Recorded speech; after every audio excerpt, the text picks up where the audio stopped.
আসসালামু আলাইকুম প্রিয় ফেসবুক বন্ধুরা, আশা করি সবাই ভালো আছেন। দেখুন আমার ছাদে কি সুন্দর দুইটা ঘুঘু। আমি যখনই ছাদে আসি এই দুটাকে আমি সব সময় দেখি, হয় ছাদে দেখি আর না হলে আশপাশের আম গাছে দেখি। কারণ এদের বাসা আমার ছাদের কোণাতে একটা ছোট্ট আম গাছে এদের বাসা।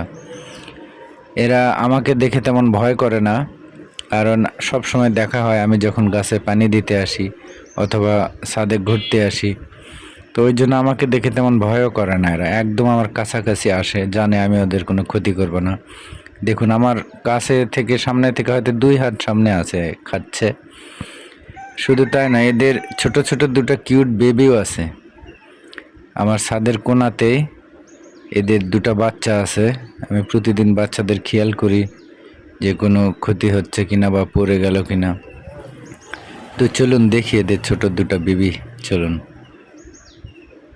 এই যে দেখেন, এখানে ছাদের কোণাতে একটা আম গাছ, এখানে ছোট গাছ, নিচ থেকেই মানে হাত দিলে পাওয়া যাবে এরকম ছোট ছোট দুটো বাচ্চা। ওরা সবসময় খাবার নিয়ে আসে আর এদেরকে খাওয়ায়। ছোট্ট দুটো বেবি, অনেক কিউট। তো ঠিক আছে, সবাই ভালো থাকুন, সুস্থ থাকুন। আল্লাহ হাফেজ। আসসালামু আলাইকুম রহমতুল্লাহ।